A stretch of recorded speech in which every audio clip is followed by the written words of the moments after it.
KLTV soundtrack, KLTV soundtrack.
Okay, good morning. Welcome to the Tuesday meeting of the BOCC. We have Pastor here today from what's going to be, I don't know if you changed the name, but it's going to be called the Blessing Church. That'll lead us today.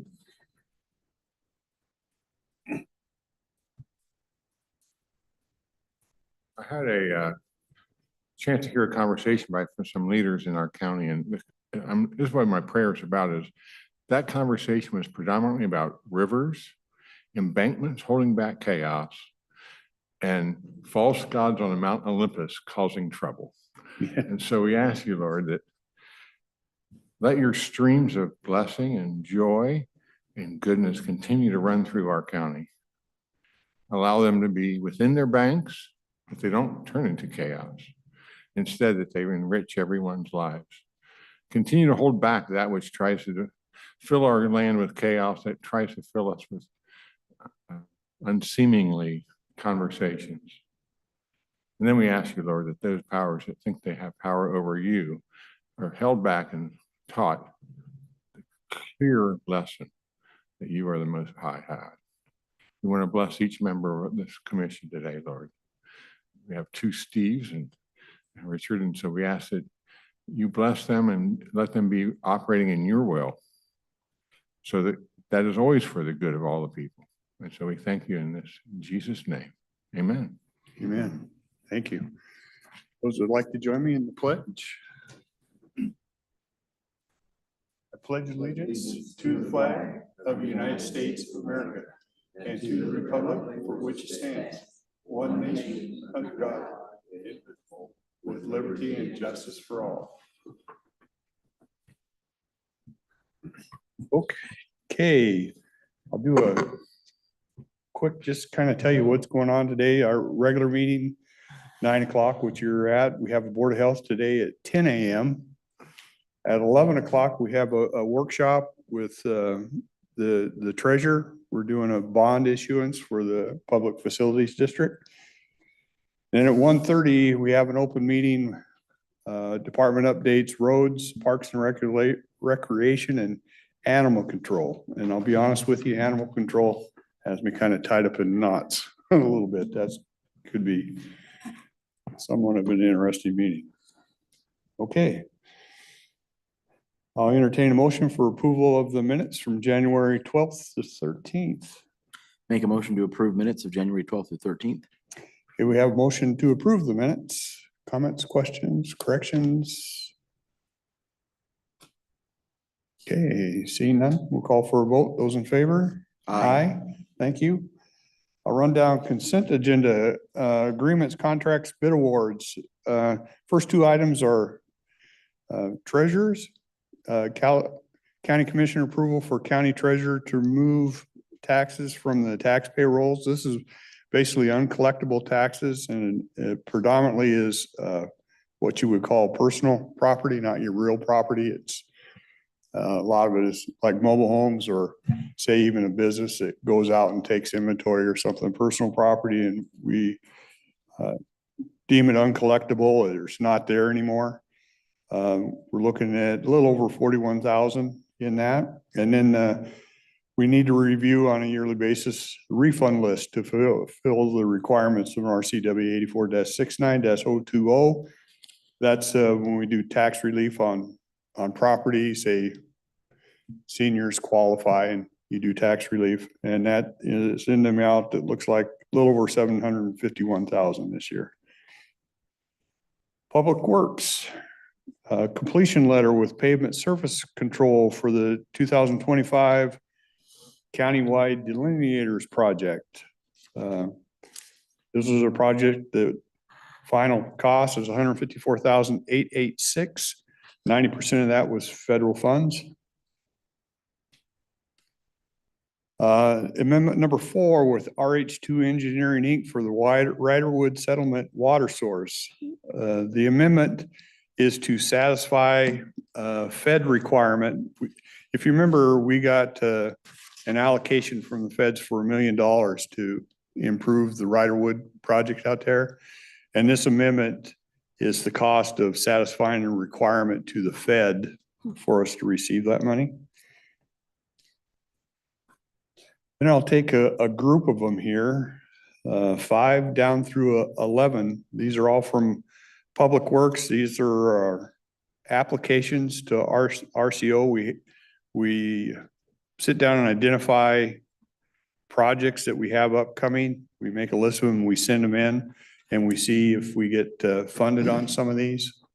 So this is a list of the projects that will be sent in to ask for some funding.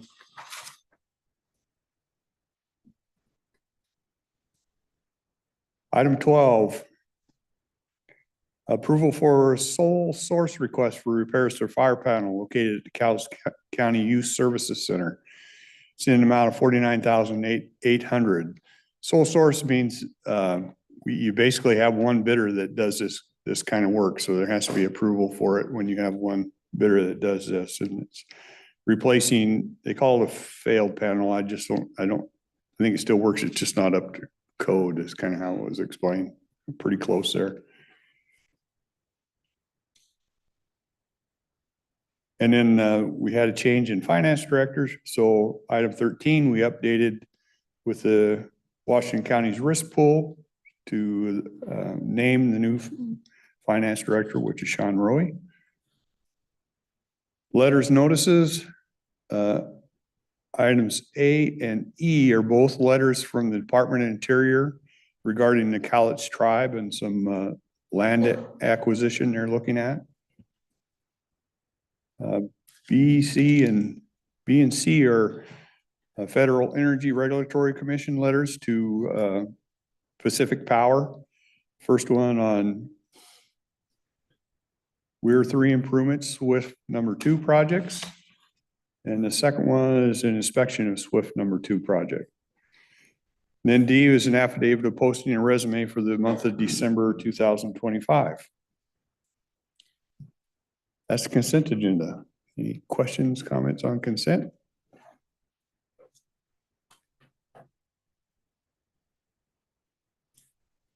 Good morning, Commissioners. Just a question on. Is your mic on, Ron? You're right, thank you. There it is. So just a question on protocol or process, particularly item 14A and the other one. When the regarding Cook property, when a tribe purchases private property outside of their reservations or their stated property, and many times they turn that into trust land, which now becomes non-taxable, taken away from our public services. We have lots of non-paying land throughout the country, forest lands and everything else. So does this land automatically turn into trust land that now becomes non-tax paying? Well, I hate to say I assume, but I'm pretty sure that's probably the case if it's now is their land. Well, but I would have to verify that. it depends. If it's already stated reservation land, of course, we know what that is, but there's a lot of processes going on where the tribes are extending their tribal land or their trust land into buying private land, as we know from the casinos and other things. So every one of those. Yeah, well, this I would might, presume that you as commissioners would be interested in it being aware of, does it become non-tax paying land in these purchases or these acquisitions? yeah, I think this probably answered it here. A snippet of the paragraph. This is from Department of Interior to the chairman of the tribe. Said the current proposed purposes for the acquisition are as follows: promote tribal self-determination, support economic development, and contribute to the tribal land base. The application is not for gaming purposes. For the reasons set forth below, I approve the Cowlitz Indian Tribe's request to acquire the property into trust. So that also means that in many instances, they tell our building and planning department, hands off. You can't tell us what we're doing on trust land. So that has an impact on all surrounding properties too. I just think you should be totally in tune with one the tax base, but what impact it can have on surrounding property.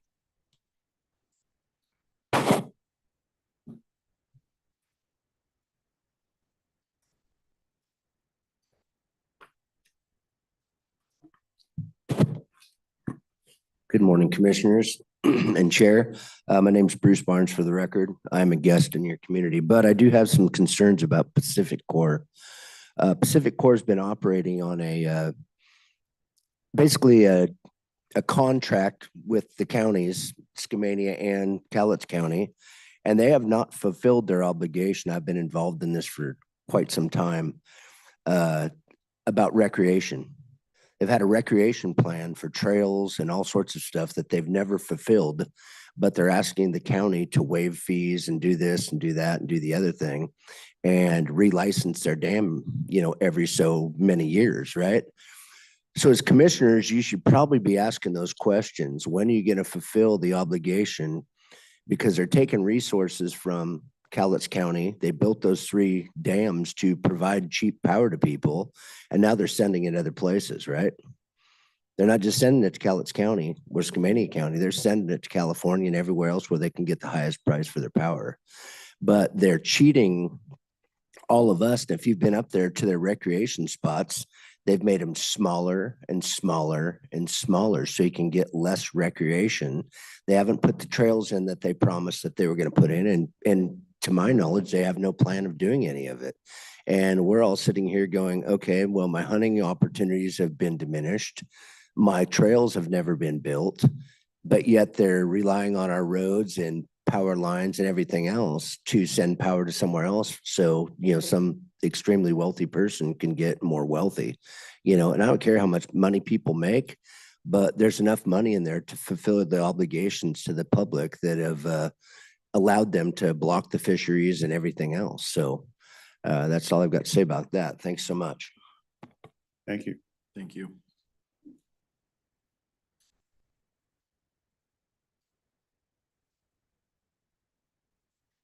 Just making notes here real quick. I appreciate you bringing that up. I actually had this conversation with a large group of people up in Cougar this last week, and they were talking about Pacific Core's responsibilities and them not meeting their obligations. So. Mhm.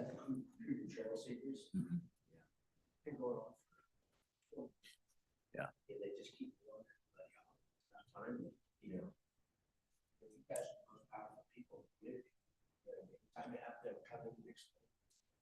Because they actually have these meetings that the Fish and Wildlife are members of. The reason it irritates me to my core is because I'm a disabled hunter, and I rode my mountain bike up to the Forest Service land to come up with their property, and then Fish and Wildlife trying to ticket me as a disabled hunter for riding a pedal-assist bicycle into their property, which they allow you to ride bicycles in there, and my bike is a Class 3 bicycle, which is considered a bicycle. And they even put the RCW up there and challenged it. And then I went through Nick Cleveland's office and got a bill signed through the state legislation that passed 162-0 for disabled hunters to go ride e-bikes. Yeah.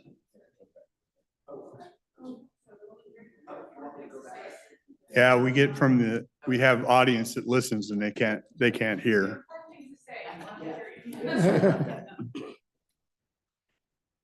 Sorry about that.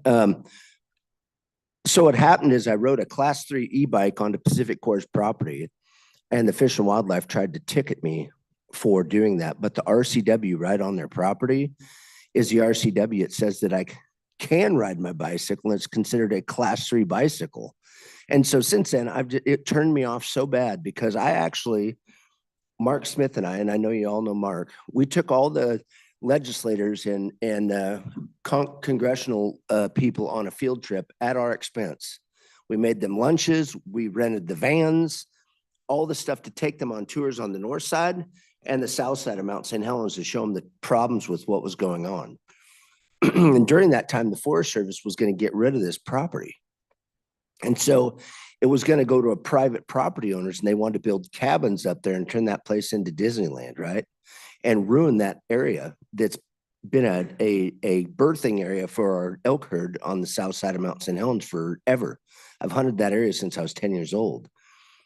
So we got Pacific Corps to buy the property, and the Rocky Mountain Elk Foundation was the mediator of that. They didn't buy the property. Rocky Mountain Elk Foundation doesn't own any property. They're just a land broker is all they are. So we end up getting the property, and then they start making all these rules and regulations for everybody really not to be able to use the property. You know what I'm saying? So that's the problem I have. Part of their dam reclamation is for X amount of recreation. And as you talk to the Cougar Trail Seekers, they were supposed to be able to put in all these trails and all this stuff for ATVing and mountain biking and horseback riding and all this stuff. And they've done nothing. Zero.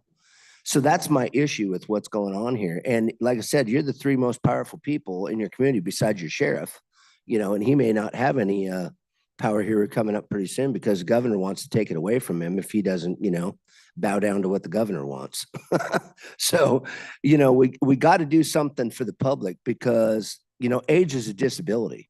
You know, I got broken a million pieces and I'm all caged together with, you know, titanium. So it makes it very difficult for me to get out and have my fun, you know, and there's less and less public land, as you know, being from Cowlitz County. You know, Weyerhaeuser owns 90% of the private timber in the state, and you got to pay $400 and some to get on their property. So, and I'm gonna talk on that a little bit later on the open public comment, but I do thank you for your time, and I'm sorry to interrupt. Nope, that's fine. And you know that if they get their way on the sheriff, they're not gonna stop there, right? I've been in politics a long time. Yeah. Yeah. Any other comments on consent?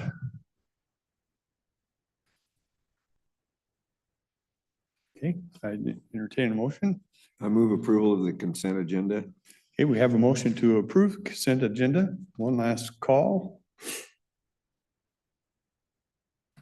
Okay, call for a vote. Those in favor? Aye. Thank you. One motion item today. Susan.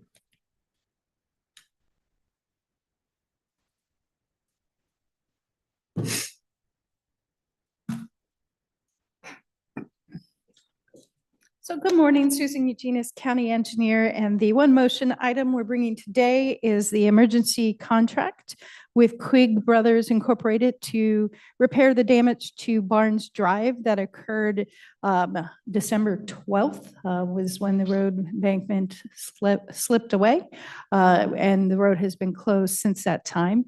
We approved them to get out to work on January 12th.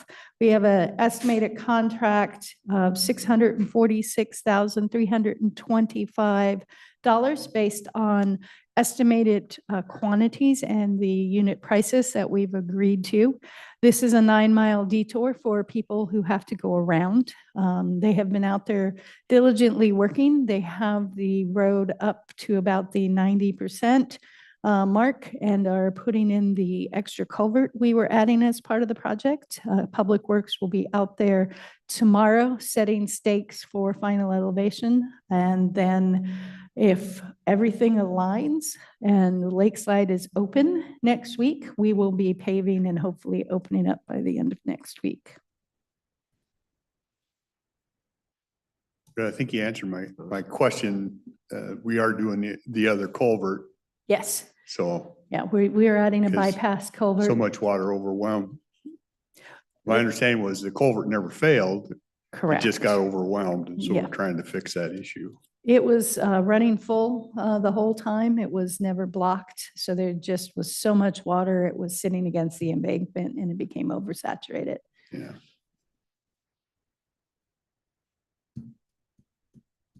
Okay. Any questions on that? Good. Okay, I entertain a motion. I move approval of the motion item number, what is that, 16, 15. 15. Emergency agreement with Quigg Brothers for the repairs on Barnes Drive. Okay, we have a motion to approve the emergency agreement with Quigg Brothers. Any questions, comments on that? I know the residents out there are happy. Okay, seeing none, we'll call for a vote. Those in favor? I, Aye. Thank you, Susan. Thank you. Thanks to the team for getting on that one. Yeah, I'll Appreciate let them it. know. We appreciate it. Okay, we'll open it up to you.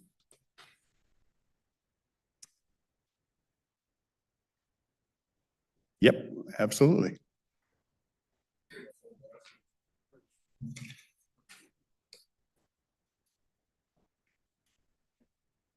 So I'm here on two things today. My name's Bruce Barnes, again, for the record.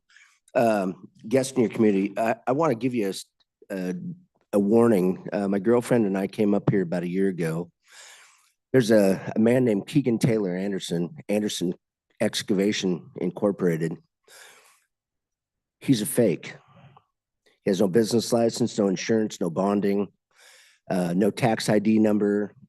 His LLC is expired. If you look at the Labor and Industries website, he goes to day drinking bars and preys on elders and says he's a Marine. So people go, oh yeah, I'm going to give this veteran work.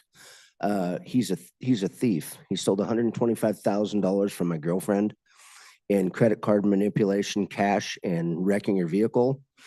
He stole $1.3 million from a man named Rick Hewitt, money laundered money and used Zelle and other cash apps to go through this man's bank account, and then got him to buy him pickup trucks with manipulation and I'm quite sure threats, and then took the truck after Judge Gonzalez asked him to bring in all the titles to the equipment and never showed up to court, and they never even put out a bench warrant for his arrest. He's into the county about $1.6 million in Clark County in wrecked equipment, unfinished projects, and other women and men that have been ripped off by him.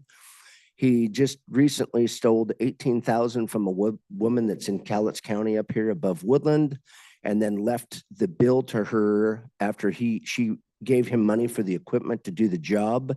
And Star Rentals took 3 weeks to find the piece of equipment through their tracking. As soon as the vehicle or the mini excavator was started up again, it activated the GPS and they were able to find it. Never came to finish the project, extracted money from her. And he got another person that his brother works at the Playmakers Bar for $65,000. We found out last week he got another person for $20,000, another $60,000, and his grandmother for $65,000 as well.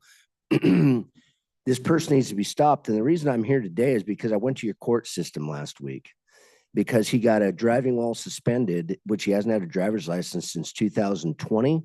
He drives around with law enforcement memorial plates. So police go, oh, this guy's a proponent of law enforcement. Let's not pull him over. Well, driving while suspended, and he got a speeding ticket in your community. So I showed up to the court hearing.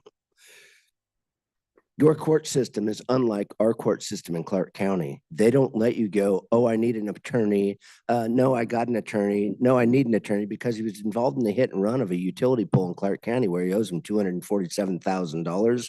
And finally, after 3 years and me talking to the head judge, they actually are prosecuting him in April, and they're sentencing him to that crime where he was drunk driving and told the police officer I was fighting demons.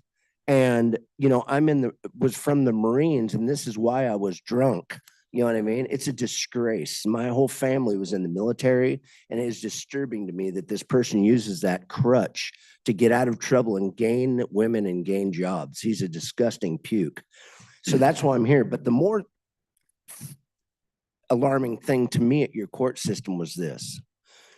And I'm going to try and put this as eloquently, because I know it's a delicate situation in this country right now, right? And it's immigration. I was in that courtroom with about 60 people last Wednesday at 1 p.m., 4 of which were white like me, 1 other male and 2 females. I was the only person in there that wasn't getting tried for something, right? I was just there to spectate and to hopefully get a chance to talk to the judge during the proceeding, to give him a warning of what this person has done in our community and yours.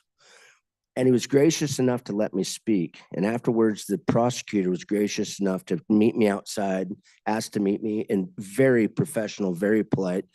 all I can give those two gentlemen is accolades. They were extremely professional, unlike what we've got going in Clark County, where you've got a caseload and they allow all this stuff to go on.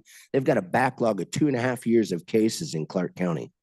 2.5 years of people waiting to have their perpetrator prosecuted for child molesting, rape, murder, physical harm, whatever. What was alarming to me was out of the 60 people, there was 4 white people and the rest of them were from another country and did not speak English and had to have an interpreter.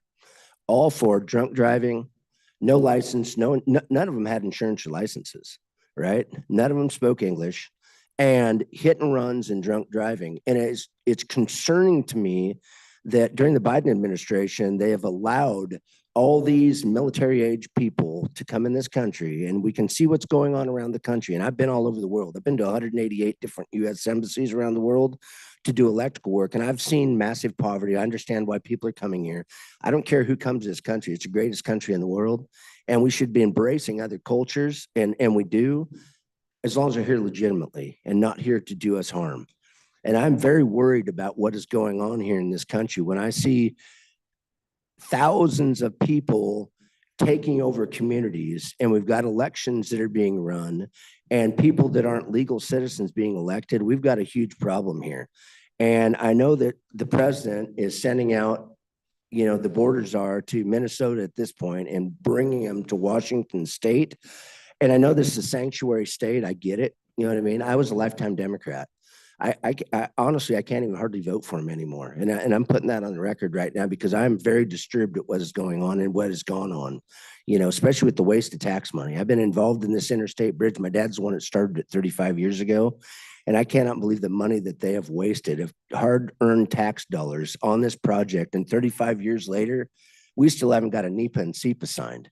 And they're asking the public officials down there to sign a document that says, we're not going to show you the SEPA and NEPA until you agree to voting for this. I mean, it's the most backwards thing I've ever seen in my life. And I appreciate coming to a community that embraces their community members and guests, because our city of Vancouver doesn't do that. They don't even allow public speaking except for one time a month, right? Until I said I was going to sue them for violating my civil rights in the Public Meetings Act. But they also shut the CCTV off. So nobody except for who's in this room gets to hear what you're saying, right? It's a travesty to me. And so we got to do better as a community. But I would encourage you, because when I go up to Mount St. Helens and the tree farm up there is employing 300 Guatemalans, I go to Weyerhaeuser Timberlands and buy a pass, and I see all these, Hispanics out there planting trees. And there's 3 things in common in this community. You know what it is? Crime, unemployment, and drugs. And all of you know that, right? We need to put people back to work that live here. We need to make it so elderly are not going bankrupt. My uncle killed himself over not having any money this year. Had a measly pension from the Social Security and a measly pension from the school district. And at the end of the month, he had $38 left to his name. While all these other people that are coming here, and we've got 1 million military vets sitting on the streets, homeless, and we're more concerned with immigrants coming in this country than taking care of the people that took care of us and protected our country. So that's all I got to say about that. And I do appreciate your time. And I know I've taken way too much time, but it's important to me, and it should be important to everybody in this country, because I think we're going to be attacked from within this country. And a lot of good people are going to have to do some really horrible things. You know what I mean? So that's my warning, and that's what I have to say. So I appreciate you letting me talk. Yeah, absolutely. Thanks so much. Thanks for coming up. Thank you.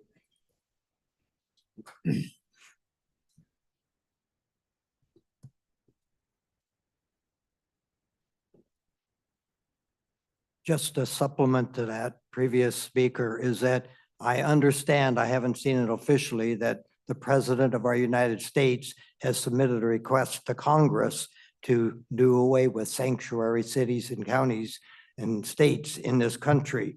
It would be very good if you, as our commissioners, would stand up and maybe support and make it visible that we support that move.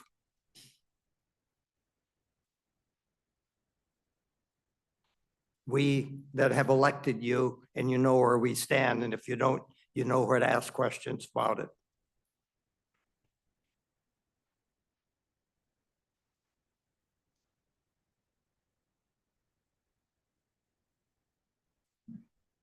Just making myself some notes, Ron. Thank you. Anything else? Mr. Chair, I do have one. Yeah, go just ahead. a quick update. Go ahead, sure. I got a phone call from one of the people involved with the Walker Road situation and the cleanup there. And they had let me know that the gentleman, for whatever happened when they went back to the courts, the gentleman is now cleaning the property up. So they're Oh. seeing some Good, so results there. Yeah, the avenue that, he is cleaning it up. Yeah, they are seeing results. good. Appreciate that. That's always nice when they start taking a little bit of responsibility. Okay, remember, we have Board of Health at 10. We have some stuff going on today. Tuesday turns into our busy day. As always, we always appreciate you coming and being part of your government. We will adjourn. Thanks.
Okay, good morning. Thank you for coming. This is the Cowlitz County Board of Health meeting, and we'll start this meeting at 10 o'clock.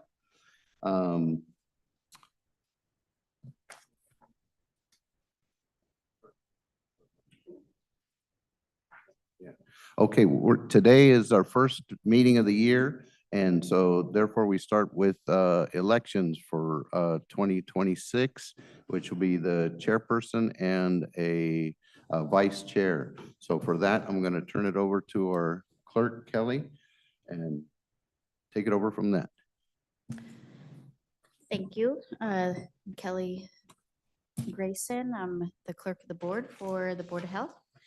Nominations will be made from the floor by the board members, and board members need to be recognized by the presiding officer to make a nomination. No second is required. Once all nominations are heard, they will be voted in an order received. The vote will be taken for the office of chair first, with the results being announced before we proceed to the vice chair election. Are there any questions from the board members before I call for nominations? Doesn't look like it.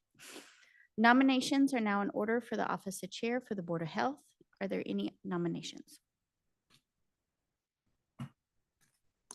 I would like to make a nomination, please. I would like to nominate Kelly Lane.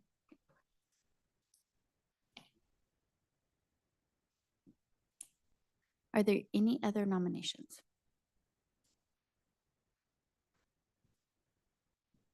Doesn't sound like it, so I will close it. All those in favor of Kelly Lane for chair signify by saying aye. Aye. Any opposed? All right, the ayes have it, and Kelly is elected chair. Congratulations, Chairman Kelly Lane. Thank you again for your confidence and thank you for your confidence in me trying to struggle through this. Okay, so the first order of business then is to nominate a vice chair. The vice chair will be made from the floor. Commissioners need to be recognized by the chair. Commissioner? The nominee needs to be recognized by the floor, by the chair, excuse me, to make a nomination. No seconder is required. Once all the nominations are heard, they will be voted on in the order received. The vice chair is basically the person to take over when the chairperson cannot be attending. So I open the floor for nominations for vice chair. I'd like to nominate Karen Joyner, vice chair. Karen Joyner for vice chair's nomination. Any further nominations for vice chair? Okay, hearing none, we'll go ahead and take a vote. All in favor for Karen as vice chair, say aye. Aye. Any opposed? Doesn't sound like it. Okay, congratulations, Karen. Thank you.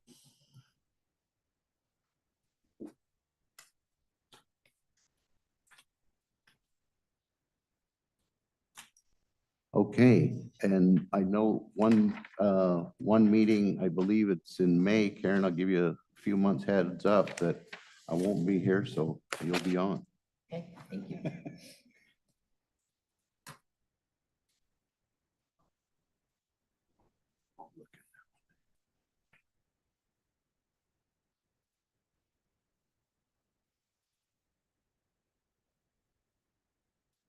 Okay, thank you. So moving on. First old business or previous business would be to review the minutes. Everybody should have got a copy of the minutes. Any changes or any questions about them? No, then I'd entertain a motion to accept the minutes. I move approval of the minutes. Okay, approval of the minutes by Commissioner Farrell. All in favor, say aye. Aye. Any opposed? No. Okay, so the minutes are approved. Good. I put on the agenda the health alliances that we talked about with Commissioner Rader a few meetings ago. I just wanted to see if there was any kind of update of has the county been taken out of that? Oh, yeah. There are some things that are in the works that are not public yet with regards to our conversations about that organization. We will be meeting in March. I believe we rescheduled our February meeting to discuss the future of that organization and what its role is within our 5-county district. And my push has been and continues to be that we need to get that organization back to what its primary role was, which is filling in gaps and supplemental services that the counties don't provide, as opposed to the expansion that it has turned into. So. Okay, thank you for that update. One, not really pertaining to that, but what was the position that we sent a letter of support for, wanted it in Cowlitz County? Yeah, it was. Could for you the- expand on that a little bit? Yeah, so we were wanting the distribution center, not the distribution center, the call-in center to be, the regional center to be here in our area. And we did not get it. It went up north, but we were one of two, but they were the final two considerations for that position.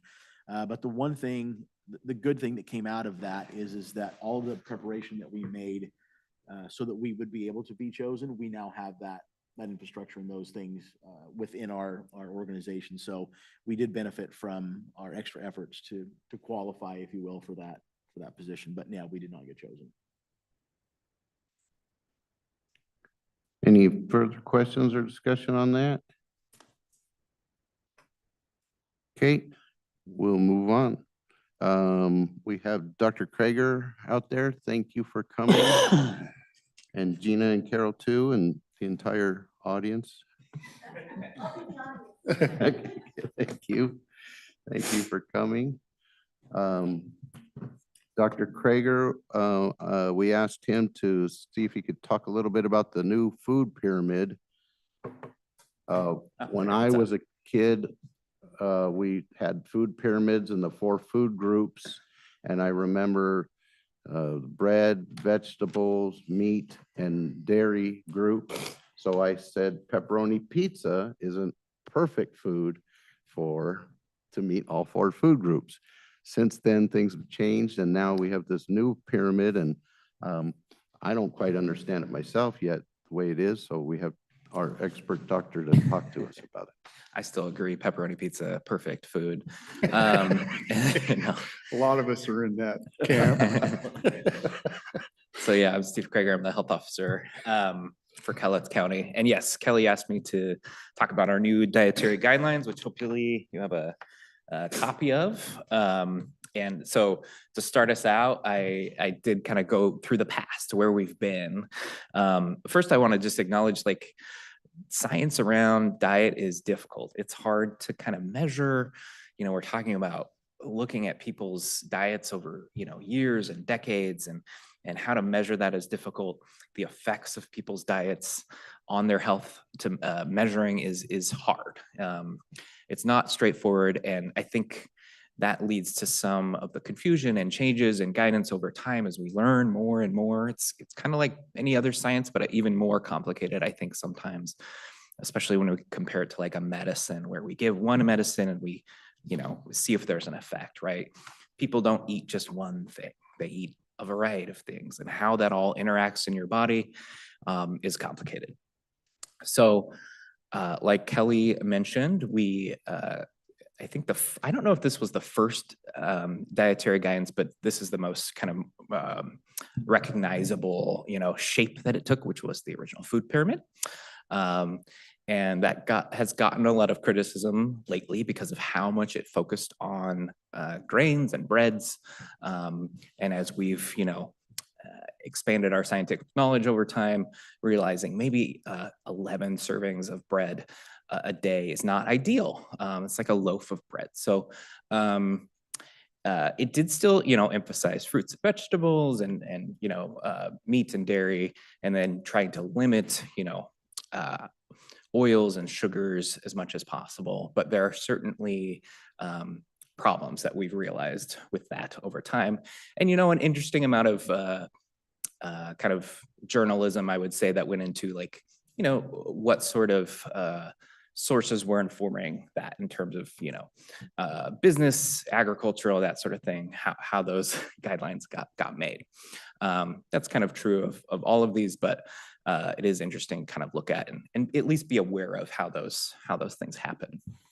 So that was present for about 13 years. And I'm realizing I'm looking at these dates, like there was a gap, and I think they published guidance, but they kind of went away from the food pyramid for a little bit. But then they decided we still need something visual. And that's where my plate came in. Simpler kind of to look at and understand. I don't think it got as much attention, honestly, as the food pyramid for whatever reason. But that was emphasized for, the last 12, 13 years. Half the plate is fruits and vegetables, emphasize low-fat dairy, emphasize like portions and keeping them reasonable. We had actually some of these at the health department that Carol found where it kind of breaks it up, fruits, vegetables, protein, and grains. And then, there's that cup on the side of dairy. Just a question, Dr. yeah. Krager, to the board, this plate, my plate, that was published by the government? the Yes. federal- Has anybody seen that before? I don't recognize it. Karen and Lorna have? I've never seen it. Yeah. Interesting. I think that's to your point. I think for whatever reason, the food pyramid got into people's minds a little bit more than the my plates, and I'm not sure what led to that, but that is what it is. I don't think I saw it because that plate's really small. Yeah. Maybe that's a good point. Nobody uses plates that. You can't small. hardly put a slice of pizza. It's not on enough that. food. Yeah, although I will say, I still kind of use something like this for my kids, right? I try to have like fruits and vegetables and some protein. It's not perfect, but their plates are kind of portioned like that. So coming to where we are now, they diverged from kind of using this large scientific report. They used something from the Scientific Foundation. Pros and cons, they reduced this giant report from 164 pages to 10. I think there's good things about that. Actually, let's just go to the next slide. There's less to reference, but obviously it's easier for people to just read the whole report. This is the whole thing. It's not just like an executive summary. This is what they put out. So, you can read it in 5 minutes and kind of get the whole thing. So this is what, again, just came out, I want to say a couple weeks ago. So really larger emphasis on protein and dairy, full fat dairy promoted, lots of emphasis on fruits and vegetables, which is great. And the first time to kind of talking about how food is processed. So the idea of highly processed food, trying to limit that intake. I think probably my main criticism just looking at it is like the visuals kind of neat, but I don't know how to apply it, right? Like it doesn't give me portions. It doesn't give me, how much of what I should be eating. So I think if you look at it, you're not supposed to get that from it. You're supposed to, read the guidance a little bit more and get more out of it. So just looking at the picture, I think it's supposed to kind of provide an overall, like this is generally what your diet should look like. It should have this big variety of all these things. But that's a little bit of a criticism I have. It might be just a little bit harder to understand just on first glance. Let's go to the next slide. Where's the bacon? Yeah. How do you Good have question. a diet without bacon? It's a really good question. I think there's an ordinance against that. So I kind of divided things, I did some reading and looking at some dietitians and other food scientists and kind of pulling out what I think was really good and what I think, could maybe be a little bit stronger in terms of messaging. But there's some great things to take from this. 0 added sugar for children. There's lots of good evidence around added sugar, especially, for anyone, but especially for growing children that can be problematic, especially very early childhood. Yes. So I have a comment on the 0 added sugar for children, because I do believe in that. Yeah. But you have to really read labels carefully, Yes. because it will say no sugar added. But if you look, it's because they've added artificial sweeteners. Right. And I would say we don't want to add those for our children either. We don't want sugar and we don't want artificial sugar. It is challenging. Yes, there's lots of nuances to this. And sometimes you can get away with, even adding kind of natural sugar in a way is still like added, right? Like, and you can do that in various ways with like certain types of juice. And again, it might be slightly healthier than just plain high fructose corn syrup, but it's still a lot of calories and not a lot of nutrition in it. Yeah, it's a good point. And artificial sweetener is tough. I think, you're not getting calories from it, which is helpful, but there is lots of interesting research about just how it kind of, it might have other health effects. It might prime you to just expect things to be sweet, right? And when you're not getting that, it's not as satisfying, right? So you tend to seek out sweet things. So anyway, yeah, added sugar limits. So this is for everyone, kind of trying to avoid up to 10 grams of added sugars in a meal. Does anyone know like what an average Coca-Cola can has in terms of added sugar? I want to say it's around 40, just in a 12-ounce can of sugar. So it's tough.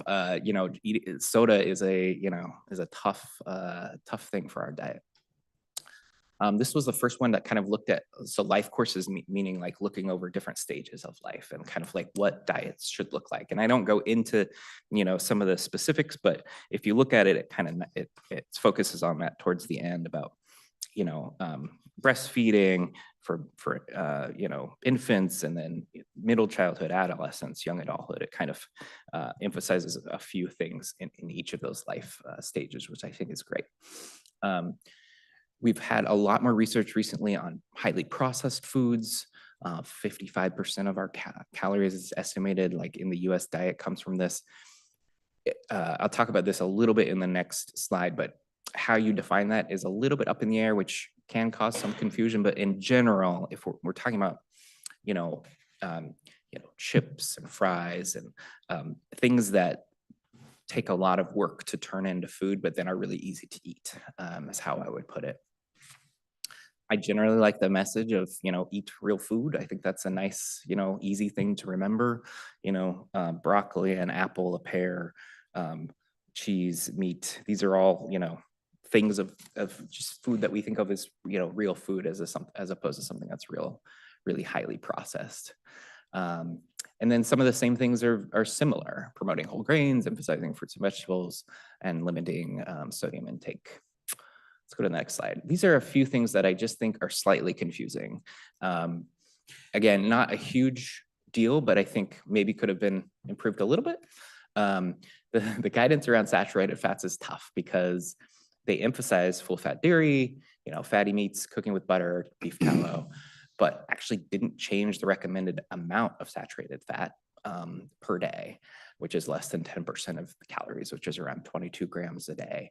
It's easy if you have whole milk, if you have a tablespoon of butter, it's really easy to get to that. So that just makes it a little bit confusing. Like, how do you eat that much, full fat dairy things, full fat meats, and stay under that limit? It might be kind of hard.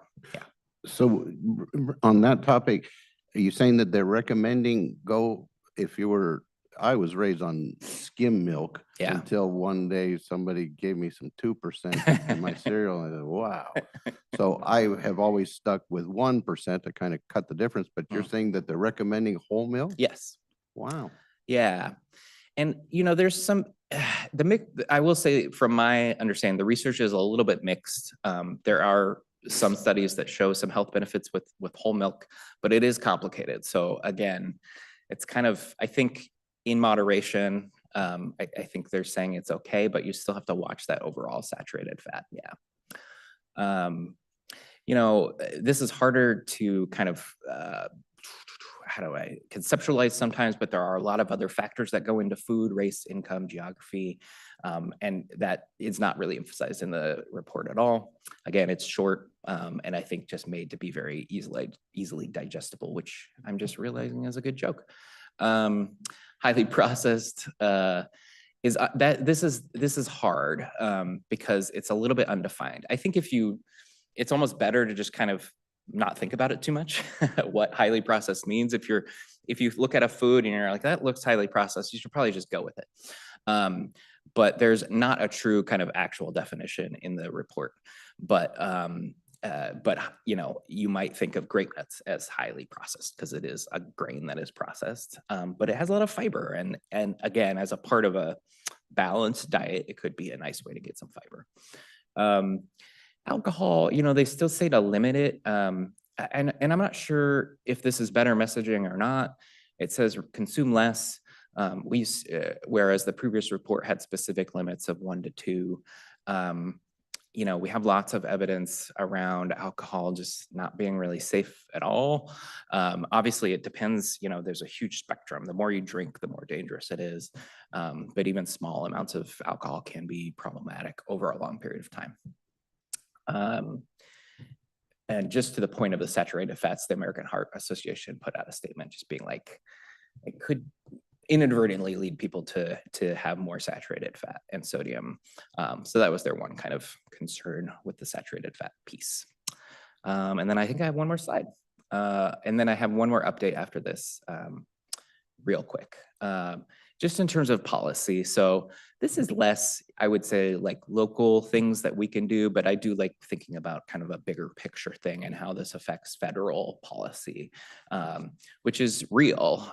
School lunch programs that are funded by the federal government must meet these guidelines in some way. The exact how they implement that is still a little bit up in the air. This gives states more ability to restrict sugar-sweetened beverages, candy, and energy drinks for supplemental nutrition assistance, which I think overall could be good. 19% of Cowlitz County residents receive supplemental nutrition assistance. And it could also change kind of WIC food packages. You know, I think it'll be interesting to see, how this affects school lunches. You know, I think going forward, we could look at, you know, federally, like what does funding look like to help school kitchens have more scratch cooking and cook from, you know, whole ingredients as much as possible.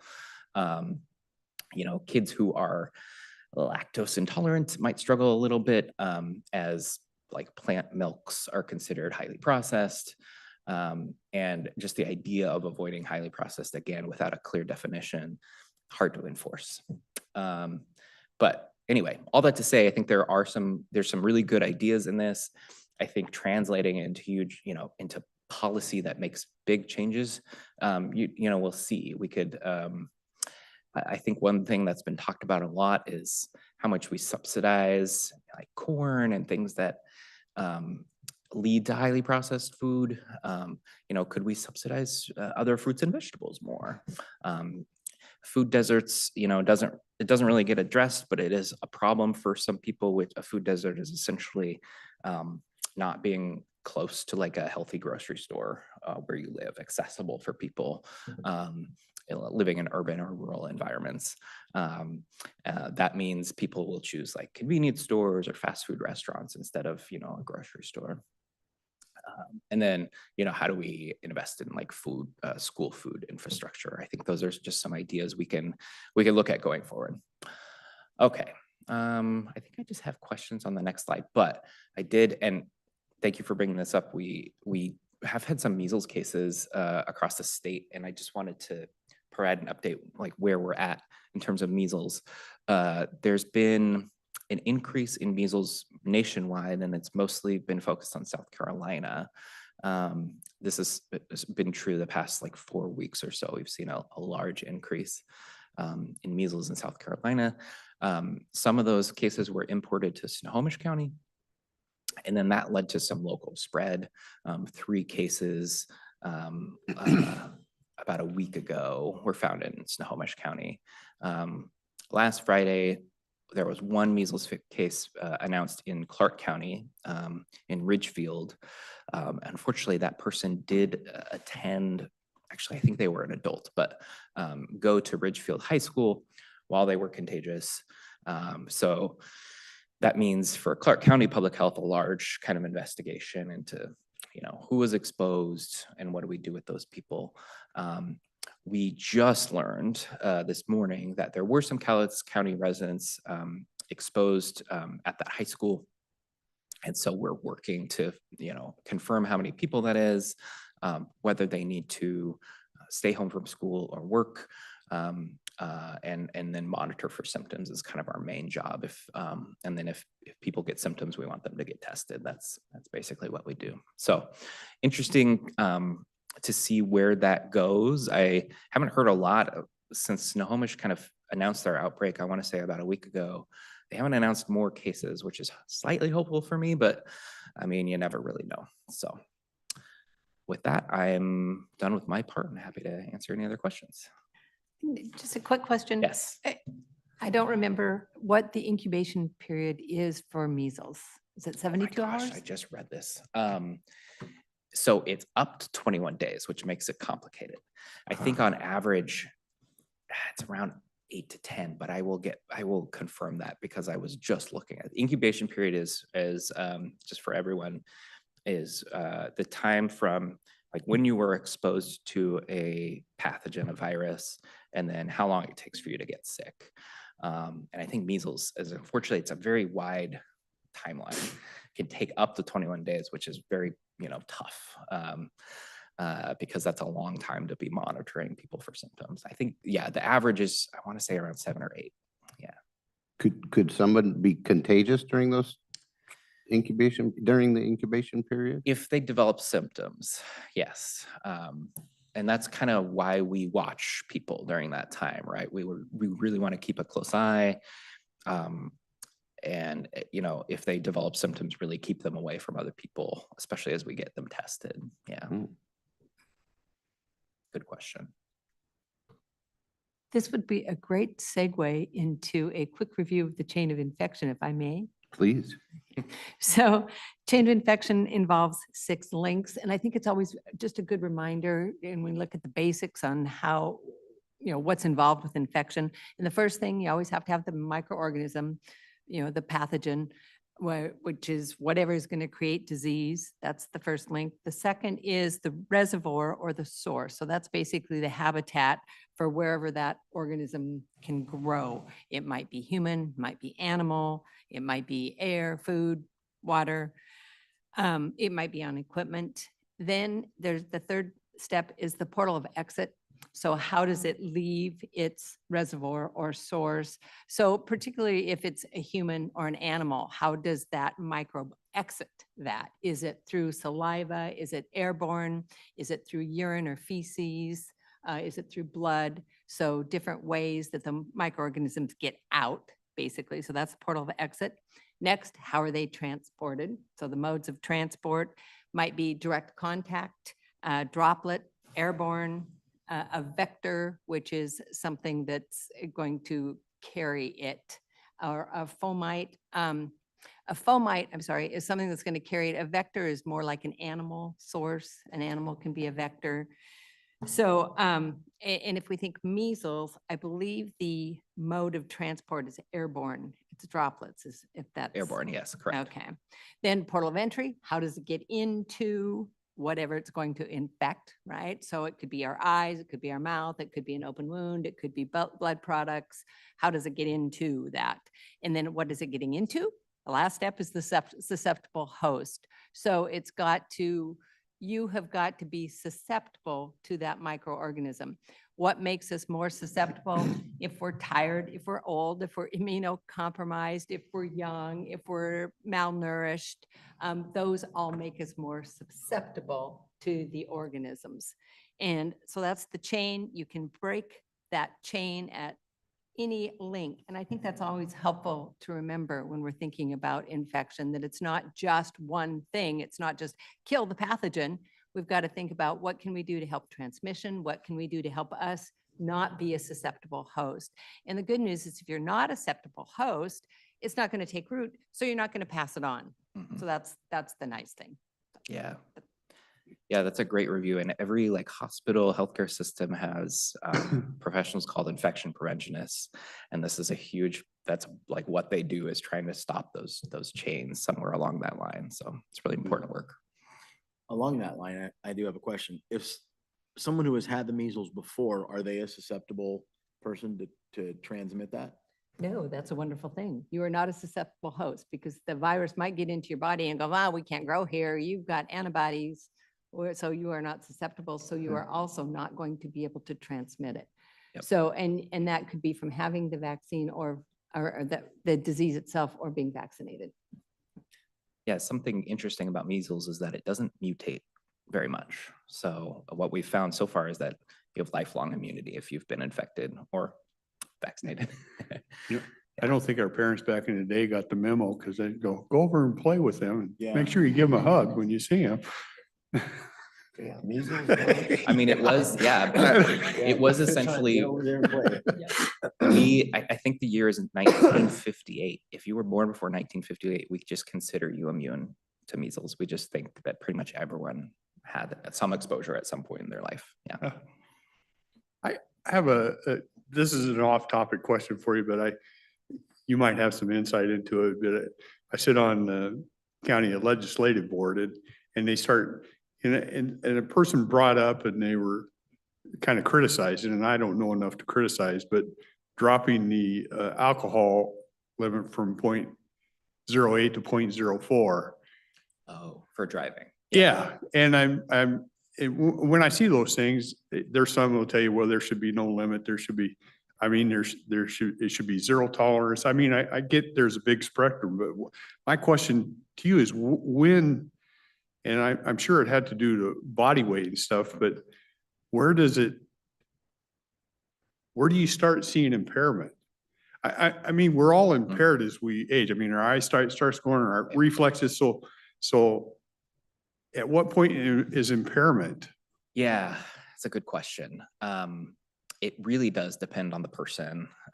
People have, more tolerance to alcohol than others, especially if you drink regularly, not to, excuse any amount of alcohol while you're driving. But I think it's kind of that limit, I would say, is a blunt instrument, right? It's, and it's good. You want to have a low threshold because someone who is very small, one strong drink might be enough, right? To make them very impaired and unsafe driving on an empty stomach, right? So there's all these factors and, that's not my area of expertise certainly, but I think that's an approach to try to, certainly discourage any drinking while driving and also,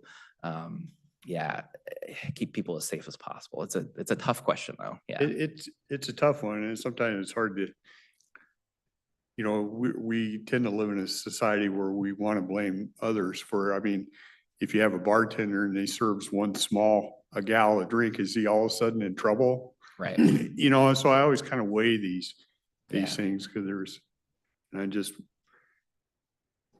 I want to know when it comes through that there's reason and there's something that says it's going to fix versus, well, we just think this is a good idea.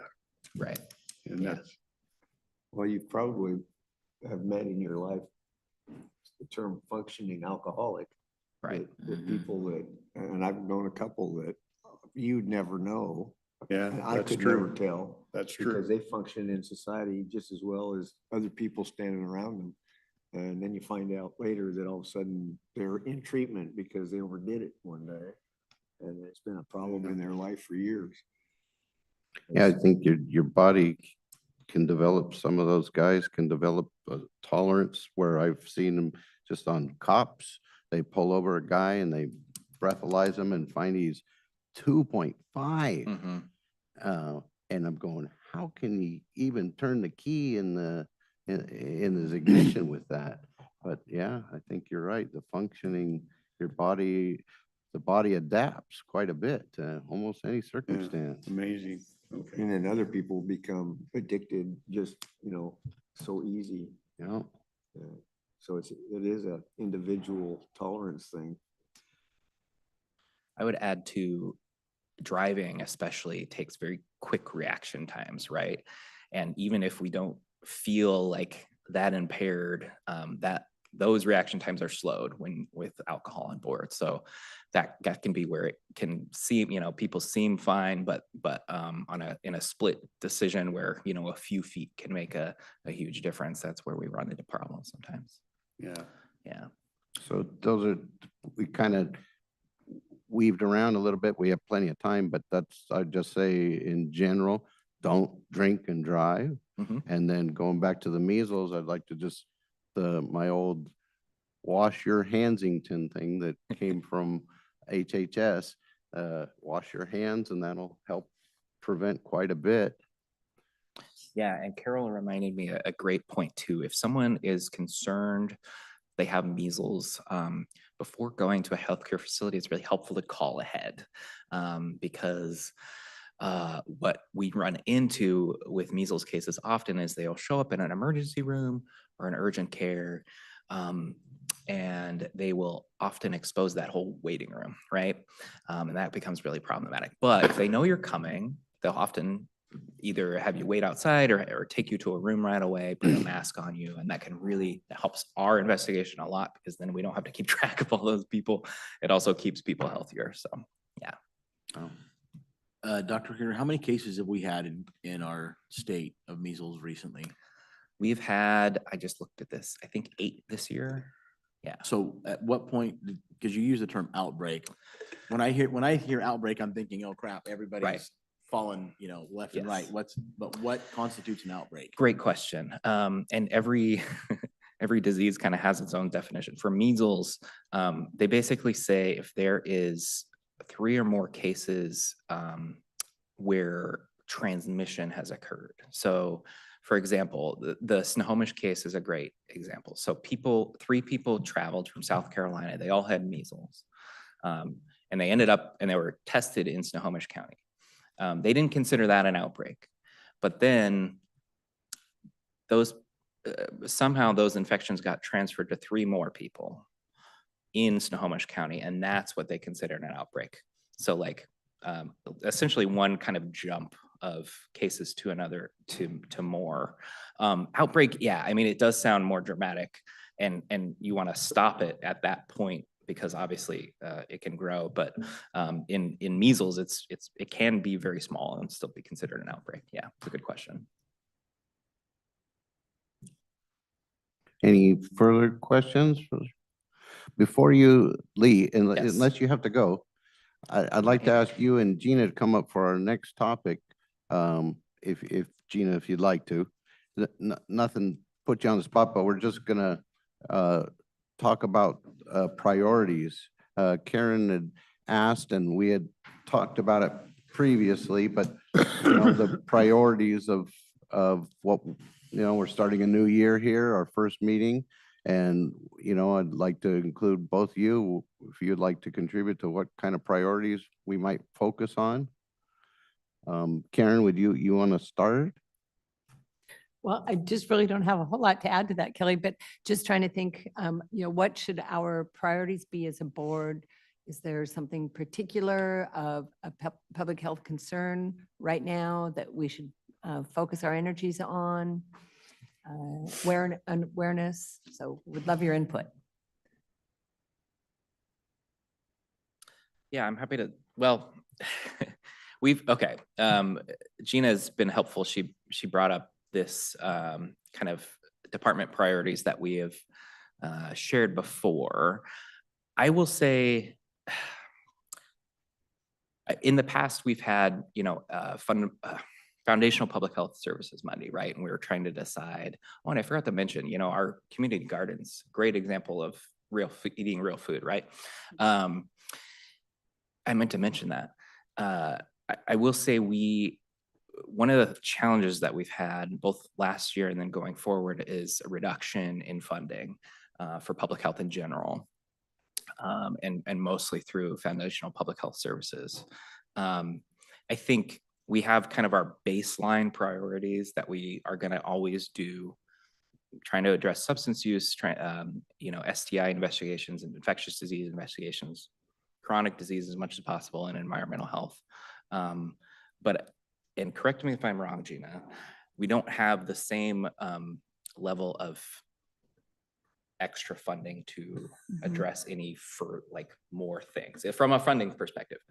You as a board, obviously, you have the ability to, kind of prioritize what you want. We can talk about whatever you want, but the funding is tough right now. Yes, that's one of the things we've talked about a little bit off and on when we developed some priorities a couple years ago that we discussed with the board. We were kind of exploring how to utilize some of the foundational public health services funding that we had that we weren't utilizing.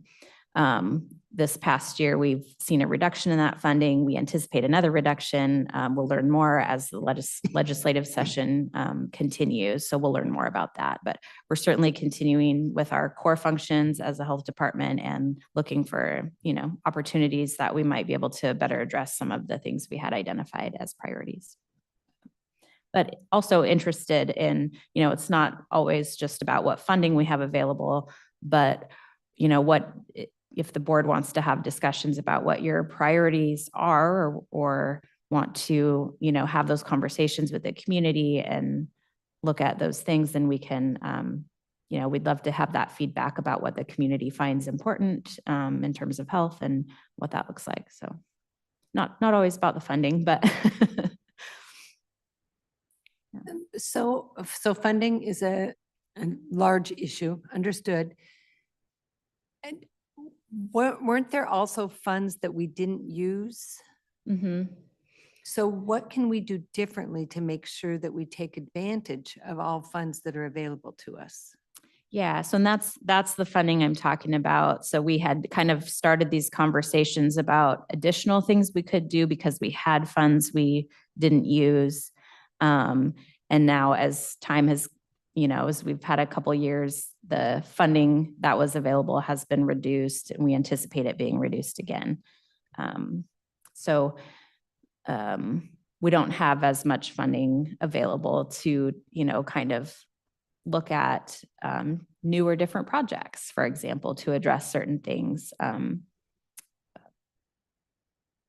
So Go ahead, Karen. sorry. You were talking, go ahead. So back to that, the funding has been reduced, which I totally understand, but we didn't ever take full advantage of it anyway.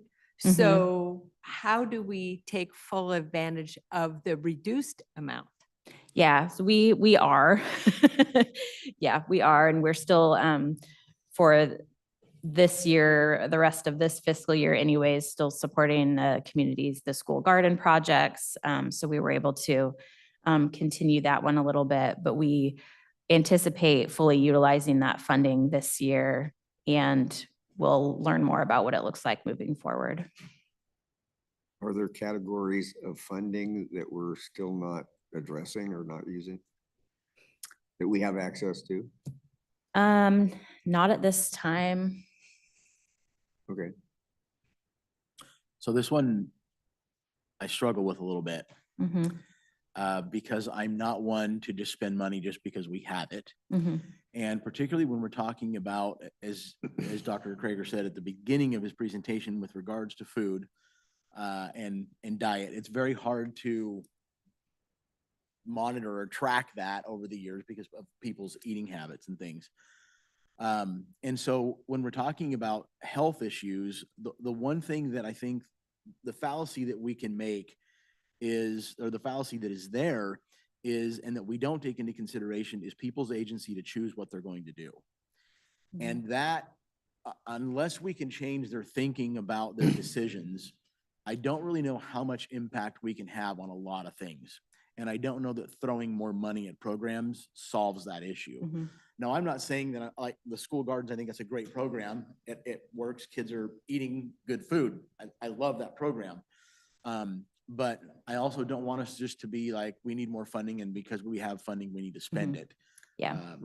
Because, like I said, we're talking about things that are, people Mhm. have a choice.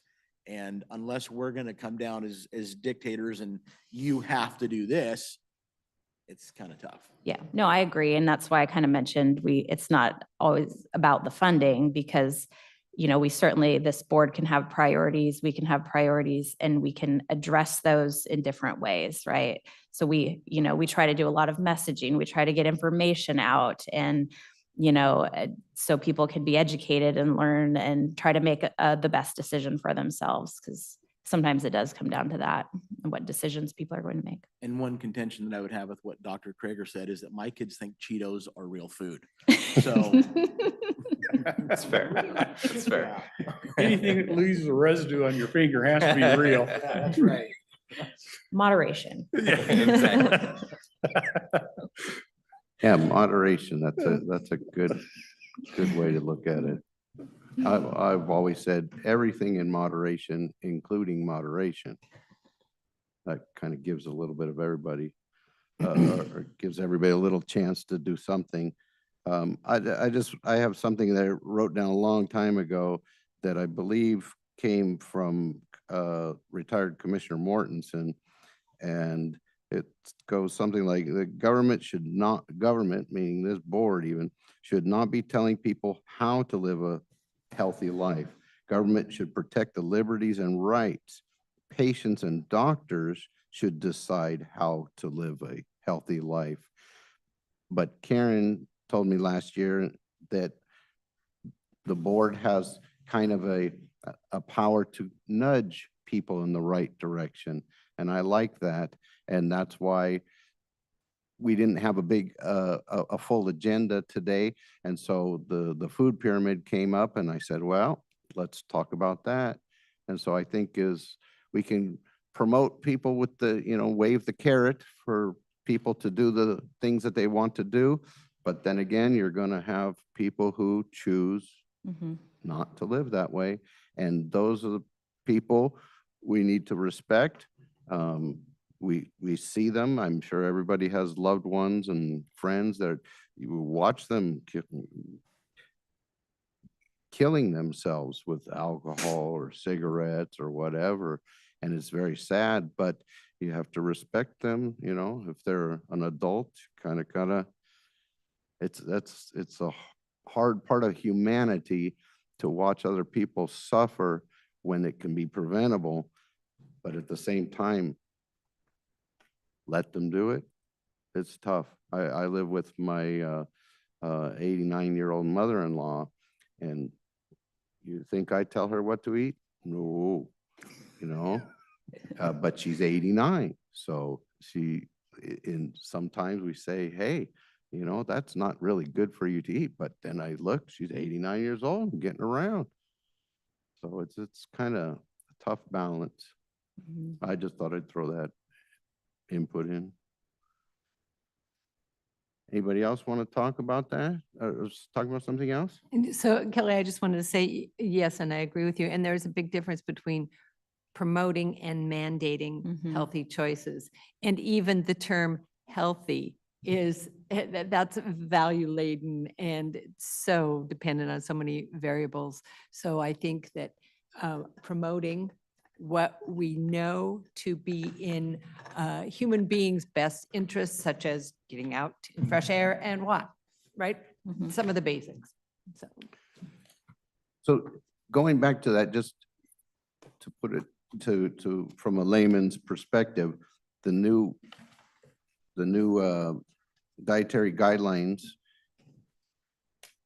should, just a question on cereal, breakfast cereal. When you have breakfast cereal, Sure. I'll use myself as an example. When I eat, I usually put 1%. Is this saying that I should actually switch to whole milk? I think if you are able to, I think this is saying if you can do that and keep your overall saturated fat intake below the guidelines, I think they're saying it's okay. Okay, Yeah. that puts some guardrails on there because, I don't think I want to add more fat to my diet, but Go for the gusto. How old are you? I want to go a little bit more. So one of the things that my takeaway on the whole saturated fat, we have learned over time that margarine is not the good option that butter is. Butter is full saturated fat. So that's an easy substitution. So that's a place. If you're happy with 1% milk, I personally would say the guidelines don't say, oh no, you need to go to full fat. But if you're looking at making a choice, such as butter or margarine, go with right now, the guidelines say go with the butter. And for so long, so many years back then, Parquet, everybody remember the Parquet margarine? They were saying, gotta go get rid of the butter. Funny how life is Mhm. cyclical like that. And I don't want to begrudge this topic, but that's one of the things that I struggle with is like this stuff changes every other administration. You know? And I'm like, you know what? I'm going to do what I think is what's best for me with my, as I talk to my doctors and I've always used butter. I mean, if you look at what the ingredients on that other stuff is, it's like 2 cells from being plastic. Mhm. Yeah, So. I know it, right? What God made is good enough for me. Yeah. So the Whole Foods thing is. The other probably has a shelf life of 99 years in your system somewhere. And some things, some cooking ingredients like shortening, Crisco kind of shortening, certain foods, you really need that. But Crisco, from what I read, was machine oil a long time ago. Now you're getting back in the age of my grandmother, you all know, kept bacon grease in a can, and that's, Yeah. yeah. I think that's why we were all addicted to bacon. Everything tastes like bacon. But you're still here. Well, most people who grow up on a farm eating bacon and eggs and Yeah. every morning, and their food cooked in bacon grease. Yeah. Most of those people live to be about 99 years old. Yeah. And they'll be the first ones to tell you, don't eat all that artificial food. Yeah. I think that could be a key right there, is artificial. You know, if we, just looking back, look at pictures, 100, 200 years ago, people ate raw, unprocessed foods. They didn't live as long. That this is true, that our life expectancy is increased, but sometimes I wonder if that is a good thing. You know, we're living longer, but maybe not as good a quality of life. Maybe there's more aches and pains. I'm not sure, but. Well, I was gonna mention this earlier, but 10 years ago, when I was taking care of my mother, before she died, her doctor, they ordered and did a full body scan on her. And after that body scan was done and it looked like she was getting into osteoporosis, when I sat down with the doctor and went through her diet, because she liked skim milk, he referenced, I believe it was a British Medical Association study at the time that said that the less fat there is in milk, the harder it is for your body to absorb the calcium. It actually takes the calcium away from your bones in order to digest the milk. You do not absorb the calcium that's in milk. So he said, stop giving her skim milk. Don't give her 2%, give her whole milk, because she needs the body fat in order to preserve the calcium in her bones. So I took her off of skim milk for that very reason. But I just remember that vividly, that she was adamant not to drink whole milk. But I forced her into it. Yeah, it is interesting how those like cultural things are kind of imprinted on us and hard to change sometimes. They are. Yeah. Yeah. Mhm. Well, it was a good discussion, I think. Anything further? Any further questions or comments? Well, I think, thank you very much for everybody's input, and we can go ahead and adjourn this meeting at 10:54. Keep the county on schedule. Thank you very much for coming.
Okay, we're just jumping one to the other today.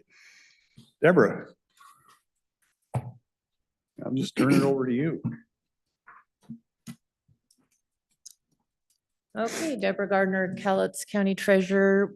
We needed to have this workshop just to make sure you guys were aware of where we're at with the Phase 1 financing for the Public Facilities District. With this process, there's going to be a third amendment to the interlocal agreement that's going to need the chair's signature. And then there is a resolution that authorizes the county to issue these bonds. So if you recall, we've gone through the process of the Finance Committee made the recommendation for the board to agree for the county to issue the bonds. The PFD's gone through the process for Phase 1. This resolution basically lays out, all that's happened in the past, the original debt, the refinancing, the amounts. There's a section in there that talks about it's designating the treasurer as the person that's the contact with the issuing the bonds and doing all the paperwork type of things. Yes, the county is responsible if the PFD isn't able to pay it, but they get the rebate on the sales tax that comes back from the state, that those funds will go towards this payment. So this also talks about there was a change in the law that the amount of time that they can get the rebate's been extended. So that will be covered as well. And I have sent these documents. I don't know if you've had a chance to review them, if you have any questions on them, but that's what we're here is to let you know what's going on. And Bob Gregory with the Public Facilities District and Kim is here to answer any questions that you may have on the project. To get that rebate from the state, they have to have debt that they're paying, right? Correct. So if we're not doing something over there, then there's no rebate gonna come in. So I know it goes against our bond, but our capacity well exceeds what they're asking for. That is correct, Yeah. yes. There was some talk because of the change in they run it out further that you could get that rebate of changing this bond from 10 to 15 or 15 to 20. Yes. Are we still kind of having that discussion or not, or? Yeah, the original, when we were first discussing, it was 15 years. But yes, they have requested that we go 20 years, and we've all talked about it and agreed to that would make sense to go the 20 years, because if we don't, the longer we have the longer the PFD has the debt, then we can get the rebate if we don't have debt. So they do have other phases that they're planning, but depending on how all that works out, we would at least have this debt for 20 years. Because I liaison over there, I have seen some of the conceptual ideas of where some of that money is going. And I think it's whichever way they choose, it's going to be some really nice improvements to the center over there. Yeah, and I don't know if you want Bob to talk about Department of Commerce, that study that you have and some of those details. You bet.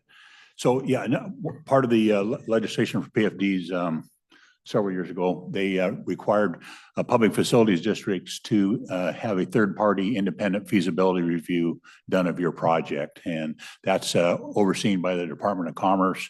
The PFD is contracted with Commerce to have that third-party review done. We just got the third draft of that, and the conclusion from the financial consultant doing that work is that the PFD does have the resources for the operation, our debt commitments.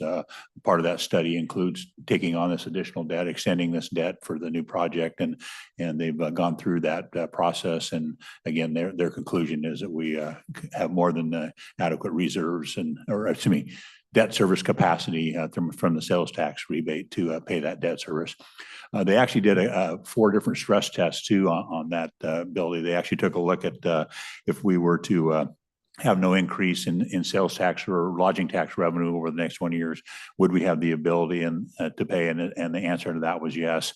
Did a couple other things. They said, hey, if the expenses go up 3.5% and your sales tax, lodging tax go up 1%, would you have enough debt, or can you pay the debt service? The answer was yes to that. They actually did another one, was at 4% increases in expenditures.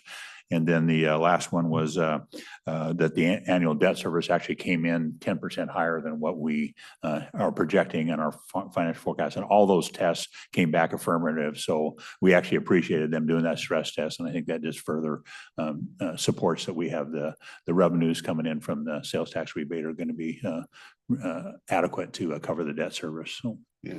Do you mind? And I know it didn't relate to this too much, but it does because of the dollar amount. The design build process that they're working on over there, I really like it because it's a guaranteed price. They've said, this is what we have, and it's going to come into that or under maybe, possibly, but it's not like these projects where we see cost overruns and that, because they do all the design and figure the price right at the moment, and that's where it stays. Yeah, we're doing a progressive design build project delivery. So we went through a pretty exhaustive process to hire a design build team. So you're hiring the contractor and the architect and all the sub-consultants up front there. We have a prescribed budget. We had a scope of what we wanted to do in the renovation project, rehabilitation project of that. And so but we say at the end of the day, this is how much money we have. And so throughout the design process is a back and forth with them. You kind of put together the essential things that you have to do in the project that we want to do. Then you have the other things that we'd like to do that would enhance or better the project there. And then we have a third list that is be nice to have if we have the money to do it. And so it gives us the ability then to work with the design build team on control of that. But at the end of the day, we have $11.7 million project budget. We're not going over that. That's got to cover our permit costs, our design costs, our construction costs. And so it's the first time that I personally have done a design build project, but it's probably the most really evolving project delivery method in the state of Washington right now.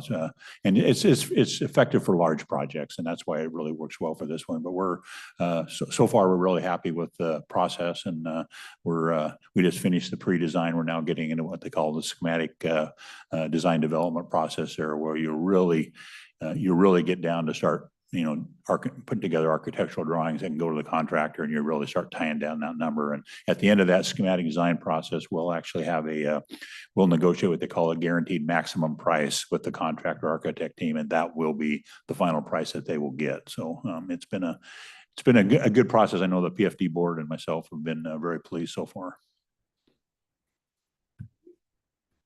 Bob, you brought up a question in my mind. With the design, I saw a schematic of the sports center, let's call it. Are we wanting to use that to generate revenue and have like tournaments and things of that nature in that facility? Absolutely. Yep. Okay, because one of the things I noticed is that there's no seating inside of that for there's nowhere for people that are going to be at a basketball tournament to sit.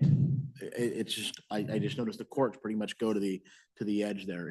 Are we planning on keeping it that way? The dimension, the schematics that you've seen are very, very early on there, and they aren't detailed out there, but the seating is definitely a priority. You're not going to be successful with your tournaments if you don't have good seating. One of the concepts is we actually are looking at a mezzanine in there where you could have mezzanine seating up above the courts there too there. So it's just that project, the phase 2 project, we actually have got it on a pause right now. We're back in 2015, we did a market study for a sports facility. It was actually done by the Public Development Authority. We're having that updated and revisiting that again. There's been a lot of changes in the region with facilities, so we're updating that market study and that. But the firm that we're working with on that, they actually have a lot of experience. They built 80 of these facilities all over the United States, and so seating, spectator room, concessionaires, all those kind of things that make a successful facility to hosting tournaments tournaments is going to be paramount to success. We want this facility to be very useful and accessible for our local clubs and teams and that type of thing. But we also, again, the whole overarching theme of the master plan update was that this is an economic development tool for Cowlitz County too. So we got to be successful with those tournaments, or we don't think the board would proceed with the project if we can't do that. Good. Yeah.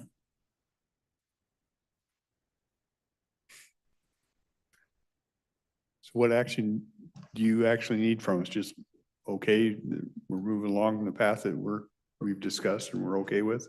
Yeah, we just needed to have the workshop.